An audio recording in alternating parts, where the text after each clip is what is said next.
Bonjour, bonsoir à toutes et à tous. Merci d'être avec nous. Bienvenue, mesdames, messieurs, dans cette nouvelle édition d'information à la une de l'actualité haïtienne. Le dossier des prisonniers criminels graciés par le président Jovenel Moïse continue de faire des vagues. La structure non pas abdominée croit qu'il s'agit d'une décision réfléchie. Maître René Leville prend le contre-pied à la déclaration du ministre de la Justice qui a associé l'OPC au récent exercice de sélection des détenus à bénéficier de la grâce présidentielle. La réouverture des classes dans le contexte actuel est déconseillée par le secrétaire de l'UNO. Josué Mérilien fait remarquer qu'à un mois de cette éventuelle reprise, les préparatifs et relatifs ne sont pas en cours. Les premiers vols commerciaux ont été enregistrés à l'aéroport international de Port-au-Prince après plus de 3 mois d'arrêt. Les passagers étaient tenus de respecter tous les dispositifs mis en place. Et puis dans l'actualité internationale, il faut dire que l'Amérique de Trump ferme ses portes à toute forme d'immigration. Voilà, mesdames, messieurs, pour l'essentiel de cette édition. Restez avec nous. Cette titre et tant d'autres seront développés tout de suite. Bienvenue, mesdames, messieurs, dans le développement du journal. Comme annoncé, un titre des notes positives dans le cadre de la lutte contre la COVID-19 dans le pays. Seulement 42 cas de contamination ont été enregistrés au cours de la journée du mardi 30 juin, selon le ministère de la Santé publique et de la Population. Par la même occasion, le MSPP se réjouit de l'augmentation continue des récupérations à ce jour. 931 personnes sont guéries et retournées chez elles, rapporte le ministère de la Santé publique. Ces chiffres peuvent être modifiés à tout moment, sachant que plus de 12 000 cas suspects sont en observation au moment où nous parlons. Comme annoncé, l'aéroport international de Port-au-Prince a enregistré des vols commerciaux le mercredi 1er juillet. Une équipe de Radio-Télé Pacifique a constaté aux premières heures de la journée des flux de gens qui s'apprêtaient à remplir les formalités de voyage. De notre côté, des passagers en provenance des États-Unis d'Amérique débarquèrent en toute quiétude à l'aéroport, à toute son ouverture, une reprise qui se fait dans le contexte de la crise sanitaire de la COVID-19 et de fait, tous les passagers étaient tenus de respecter l'ensemble des mesures prises par le ministère de la Santé publique et les responsables de l'aéroport afin d'éviter tout risque de contamination. Dossier justice, tous les prisonniers graciés par le président de la République ont été sélectionnés en fonction de critères préalablement définis de concert avec l'Office de la protection du citoyen, l'OPC, du Bureau intégré des Nations Unies en Haïti, BINU, du JSSP, du décanat, du tribunal de première instance de Port-au-Prince et de la Fédération des barreaux d'Haïti, a déclaré le ministre de la Justice et de la Sécurité publique, Maître Lucman Delil. René Leville, protecteur du citoyen, prend le contre-pied de cette déclaration. Je n'ai pas été contacté, voire participé à une réunion avec l'UMJSP et d'autres organisations sur une quelconque liste de prisonniers à bénéficier de la grâce présidentielle, a-t-il indiqué. Des organismes de défense des droits humains ont dénoncé la libération de plusieurs criminels notoires par le pouvoir en place en date du 19 juin. Environ 400 prisonniers ont bénéficié de la grâce du chef de l'État, Jovenel Moïse. Il n'y a pas eu d'erreur dans la sélection des prisonniers à bénéficier de la grâce présidentielle, estime Stéphane Michel de l'organisation Nous Pas Dormi. On se le rappelle, l'Office de la protection du citoyen, l'OPC, avait mis en garde les autorités contre la libération de détenus condamnés pour des crimes de sang. Pour Stéphane Michel, il s'agit d'une stratégie du pouvoir pour continuer à donner plus de champ aux bandits dans le pays. Stéphane Michel, au micro de Moïse Saint-Éloi et de David Mercius. Grâce présidentielle, grand pile monde dit il y a un pile erreur, grand pile comme si des criminels qui joignent bénéfice comme si qui sorti grâce à grâce présidentielle là. Et on pas penser que Lyon est erreur parce que si on a regardé qui ça pouvoir ça a fait depuis le commencement et bien avant et d'avoir dit que le parlement et législature est allé, nous avons un pouvoir qui systématiquement a violé la loi. Nous avons un pouvoir qui systématiquement a violé la constitution. Nous avons un pouvoir qui crée ça nous une insécurité juridique par rapport à deux quatre qui t'a circulé l'année passée, deux quatre comme si l'identification t'a circulé l'année passée par rapport à la loi bancale. Donc toute action ça par rapport à budget qui fait sortir là tout, toute action ça rentré, nous t'a dit est-ce que mon pouvoir qui assez saute comme ça ou bien c'est mon pas prudent qui a fait des erreurs pas penser ça, me penser que son pouvoir qui a exercé arbitraire et objectif final, c'est affaiblir l'État à un tel niveau que c'est seul président qui a renforcé et forcé. Toute l'autre institution a pas affaibli, mais le président lui-même l'a renforcé forcé. Donc, l'a renforcé tête. Donc, c'est ça qui est objectif pouvoir, pas de erreur, et tout petit erreur ça, ils profiter à pouvoir, à président. Stéphane Michel monte également au créneau pour dénoncer l'administration Moïse, ajoute qui profite du contexte actuel pour publier un ensemble de décrets. Selon lui, eh bien, cette démarche a pour objectif de continuer à maintenir les masses démunies dans le dénuement le plus total pour pouvoir les exploiter lors des prochaines élections. On l'écoute. On observe attitude et pouvoir qui lague un cyclone et décret. On paquet là-dedans, on paquet loi bancal, on paquet décret bancal qui laisse arbitrer, laisser comme si mon qui va exécuter décret ça a fait arbitrer. On paquet dans loi ça qui gagne c'est pas seulement faute dans la rédaction, mais qui pas à le sens comme si nous et loi fondamentale, loi par exemple, et par rapport à la Constitution. Et faut que nous mettions ça, faut que nous mettions là-dedans et budget la République là. Si nous analysons le bien, non seulement les violer la Constitution, mais tout pouvoir dans la réduction d'allocation pour supérieur des comptes et système judiciaire. N'a dit que le président attaque même équilibre l'État. L'attaque son assaut fait contre l'État et objectif final pouvoir c'est affaiblir toute institution pour renforcer la présidence. Tout décret ça c'est ça yo visé. Renforcer la présidence, renforcer le pouvoir Jovenel Moïse et puis affaiblir toute l'autre institution. Eh bien, c'est nous pas besoin de regarder ça l'autre gens, c'est une dictature qui a profilé devant nous là, nous dans la dictature, et parce que chaque de nous supposé pour responsabilité nous par rapport à ça.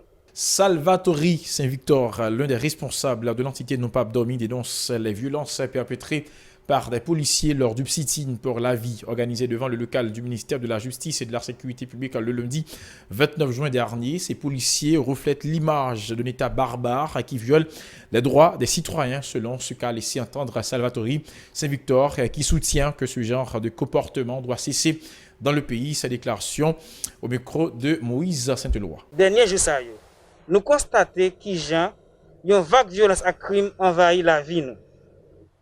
Plusieurs moun jeunes nan mort yo, côté individu yo pas arrivé identifier, rentrer dans caille et puis assassiner moun même devant les famille yo, laisser pas laver toute famille net yo retirer. C'est ça qui était poussé nous pas dormir organiser c'est une ça côté sous l'autre Lickman de l'île, la police fait une vague répression.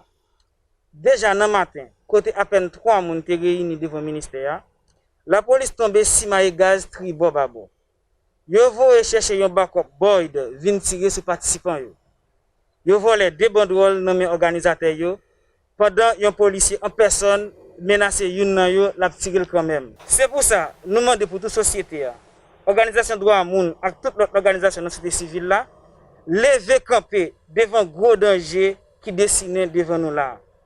Si institution la police là qui gagne en tête li Normil Rambo, ministère de la justice qui gagne dans gouverneur li Lickman de l'île qu'a organisé qualité brutalité ça contre un groupe citoyen qui pas représenter aucun danger pour vie nous qui pas représenter aucun danger pour ni vie ni bien ça pas doit passer sous silence et ça pas faire paix pendant nous espérer tout haïtien conséquent à prendre conscience faut que lever camper pour freiner volonté pouvoir ça rien pour traîner pays dans dictature rendez-vous à casser devant le ministère de la justice jusqu'à lundi 6 juillet 2021 pour nous continuer bataille pour nous faire respecter droit moun pour vivre dans dignité dans le pays. Trop sang coulé, trop pillage dans l'État, trop gagote dans l'État, nous voulons vivre. Autre nouvelle, l'inspection générale de la police nationale d'Haïti, l'IGPNH, informe avoir reçu 26 plaintes et réalisé 42 enquêtes ces 2 derniers mois, entre autres motifs des enquêtes d'abus d'autorité, abus de confiance et d'abus sexuels. L'IGPNH a fait plusieurs recommandations à la Direction générale de la police nationale d'Haïti. Les déclarations du porte-parole de l'IGPNH, Jean Laurent Brice, au micro de Mario Sylvain. Audition, plaignant et mise en cause, 43. confrontation 4, médiation 25, invitation 5, rétention de chèque 2, mesures conservatoires 2, levée de mesures conservatoires 1, isolement 5, levée d'isolement 2, ordre de mission d'enquête 8, allégation des dossiers en cours de traitement pour les mois de mai et de juin. Abus d'autorité 1, abus de confiance 3, abus sexuel 1, accident de la circulation 1, attitude irrévérencieuse 1, agression physique, blessure grave, blessure par balle 2, complicité d'enlèvement 1, conflit terrien 1, corruption 1, dette 3, homicide 4. Motif des 7 recommandations et suspensions. Interpellation 3, brutalité policière 4. Motif des 3 recommandations de renvoi. Antoine Joachin, le responsable du service de la circulation dans la commune de Tabar, et l'inspecteur Bélimer Lavodou, décorés pour les services rendus à la police nationale d'Haïti. L'inspecteur général de la PNH, Hervé Julien, souligne que ces policiers sont des modèles à suivre par les autres agents de l'institution policière. Les propos de l'inspecteur général de la police nationale d'Haïti. Publiquement, on dit merci avec policier Sao. C'est monsieur Sao, commissaire Bélimer, qui a une carrière extraordinaire dans la police, il passe en pile poste. Je dis à le commissaire municipal de la commune de Delma. L'inspecteur Joachim lui-même, c'est lui-même qui est responsable de circulation au niveau de la commune de Tabar. La pluie, soleil, toute bagaille, monsieur dans la rue, il n'y a pas jamais découragé. C'est donc l'inspection générale, le DGPNH, par mon organe, le inspecteur général en chef, nous disons merci. Monsieur, l'institution est fière de nous. Il doit inspecter dans la pluie. Alors, c'est un message nouveau, tout petit jeune de suivre trace. Monsieur Saoula, on fait ça qui est bon. On ne pas entrer dans un bagage illégal. L'inspection générale de la police nationale d'Haïti, honneur et mérite au commissaire municipal, Maire Lavo, pour les sacrifices consentis et les services rendus à la population haïtienne au cours de sa carrière. Le porte-parole du syndicat de la PNH, Besson Groneg, dénonce le comportement de l'IGPNH qui a décidé de l'exclure de la police nationale d'Haïti alors qu'ils n'ont rien à lui reprocher dans le cadre de son travail. Besson Groneg, qui a été convoqué par l'IGPNH, je crois qu'il s'agit d'une persécution politique. On l'écoute. Et je dis à l'homme convoqué le 16. Il dit sous sanction, mais à bon mesure, je dis ça, mais je explique, il me dit pas un problème. Après, j'ai ces canaux ici, une fois qui parle avec moi, je demandé, expliquez-moi comment, parce que c'est pour la deuxième fois que l'inspection générale, je ne sais pas comment mesure, je ne sais pas comment. Eh bien, dans la deuxième audition, je viens d'apprendre c'est pour intervention que je fais suite avec déclaration de justice. Les coups n'y a mal rétendu déclaration de justice. Moi, je n'étais pas avec un groupe que le parle avec syndicat ici, avec 14 160 policiers. Je m'arrange dans la conférence de presse que le syndicat a bail, et bien, je fais excuse à la ministre de la Justice. Je dis à m'habiter Cafoufeuille. Moi, j'ai 8 petites. J'ai une grande moto. Marché de bien en 2010. C'est avec elle, je prends 15 transferts. Ça. Je dis à ce que IGPNH, DG ou encore ministre de Justice, que moi personnellement, je fais excuse avec elle, si sur l'autre bagaille, je le fais avec elle. Si c'est moi-même, je le sacrifier. Je veux tuer, je veux les bandits assassiner. Pour 8 petites, je viens demander, je viens misère, que je fais.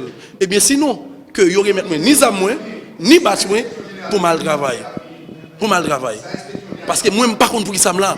Selon une source auprès des responsables de la police nationale d'Haïti, il faut dire que Besson Groneg fait l'objet d'enquête par la direction générale de l'institution policière. Parlons éducation à présent. L'Union nationale des Normaliens haïtiens, l'UNO, se prononce contre la décision du ministre de l'Éducation nationale, Pierre-Josué Agénor Cadet, de rouvrir les écoles le 3 août prochain.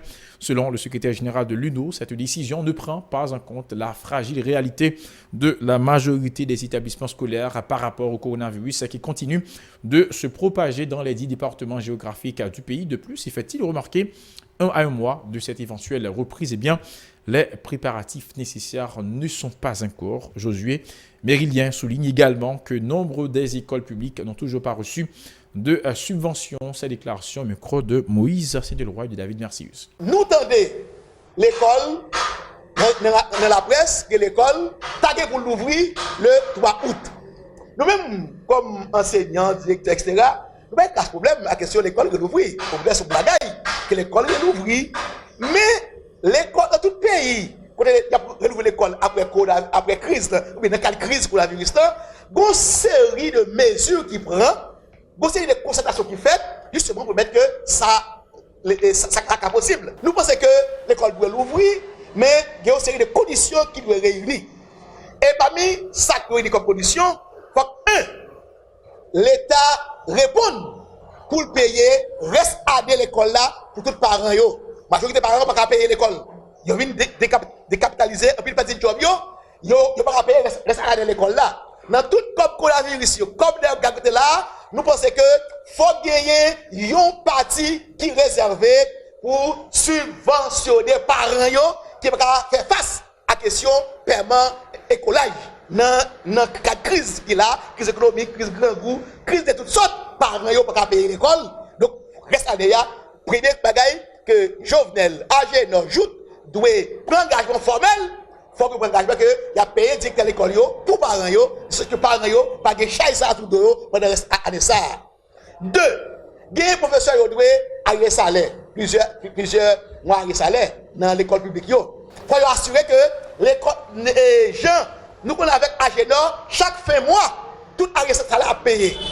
Et nous avons 2 ans, nous avons 3 ans, chaque fin mois, il y a payé arrêt salaire, et c'est à présent, ça en fait. Nous demandons que, avant 3 août, là, il faut que tout professeur touché arrêt salaire. De son côté, le professeur Patrick Célestin a expliqué que la subvention promise par le ministère de l'Éducation nationale dans le cadre de la crise sanitaire du coronavirus n'est toujours pas effective. Patrick Célestin prévient que les portes des écoles vont rester fermées tant que le dit ministère n'aura pas respecté son engagement et adopté toutes les dispositions nécessaires devant faciliter le retour des enfants à l'école en toute sécurité. Le professeur Patrick Célestin au micro de Moïse Saint-Delroy et de David Mercius. Nous-mêmes qui dans l'école privée, nous menons enquête. Le professeur Agenor a dit qu'il y a 2 départements. Il y a l'école, il y a sorti liste et moi liste. Il y a sous réseaux sociaux. Pas l'école qui joue quoi.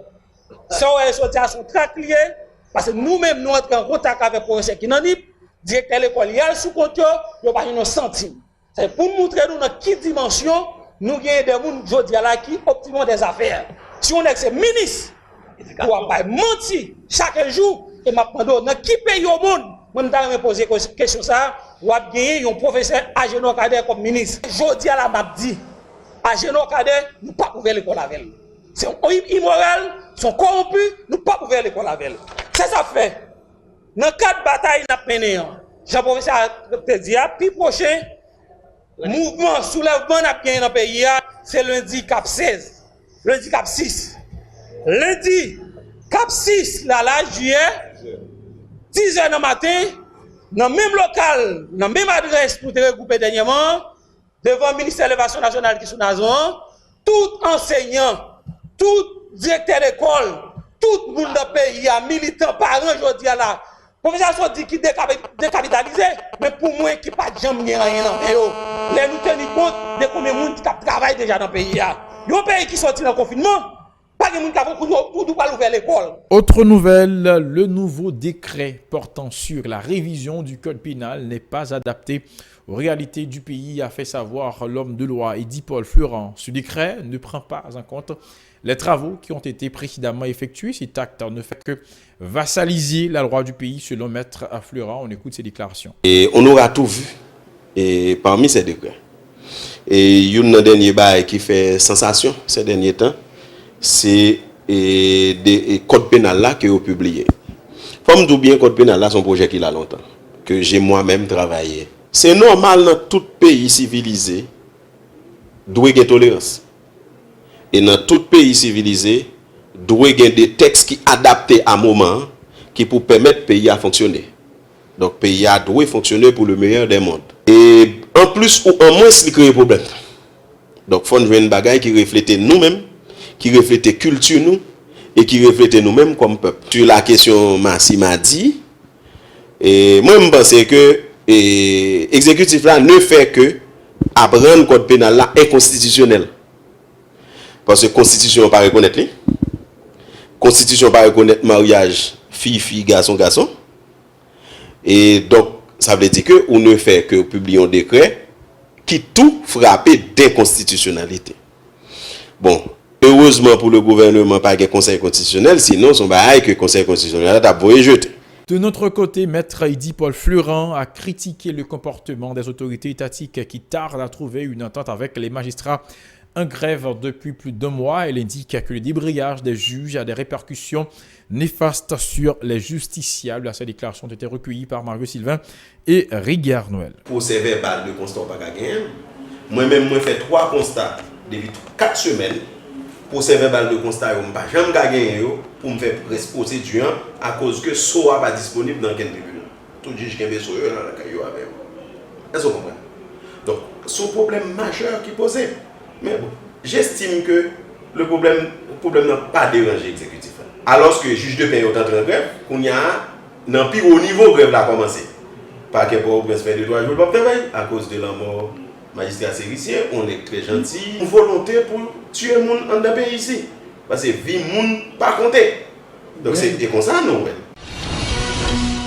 Si vous jugez que cette vidéo est intéressante, n'hésitez pas à liker et partager la vidéo. Et surtout, n'oubliez pas de vous abonner à cette chaîne et activer la cloche de notification pour ne pas louper aucune de nos vidéos.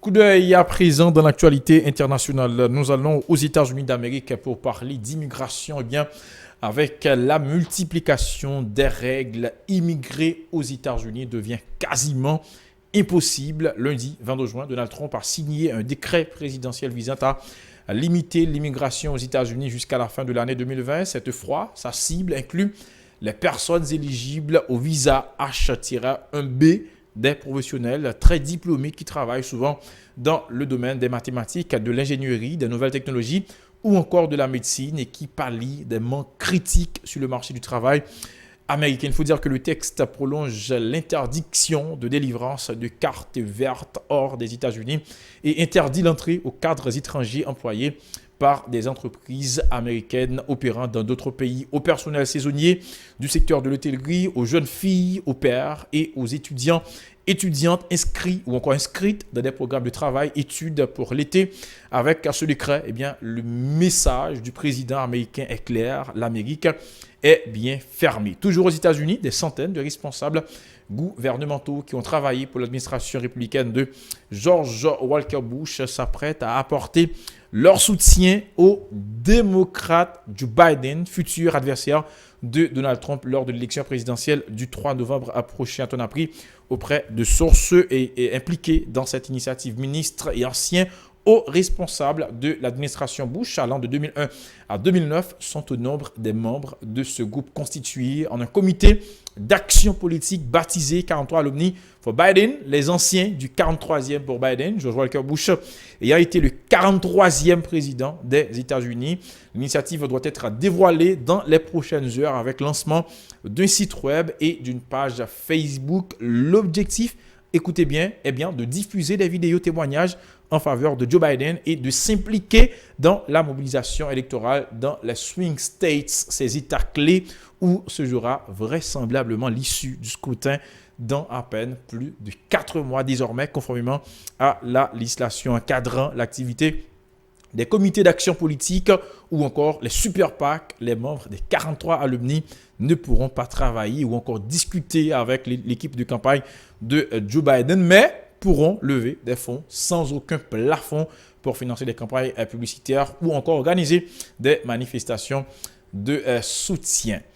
L'ambassade du Japon préoccupée, eh bien, l'ambassade du Japon en Haïti doit avoir appris avec préoccupation que le nombre des décès de la COVID-19 s'élève maintenant à 105 et présente ses sincères condoléances et sa profonde sympathie aux familles des victimes. L'ambassade en profite également pour saluer le courage des professionnels et de la santé en Haïti ainsi que leur dévouement de toutes les personnes et entités engagées dans la lutte contre la COVID-19 en Haïti. Là, nous voilà de dévouement de ces infirmières, de ces médecins et de toutes les équipes médicales et techniques du ministère de la Santé publique et des partenaires nationaux et internationaux.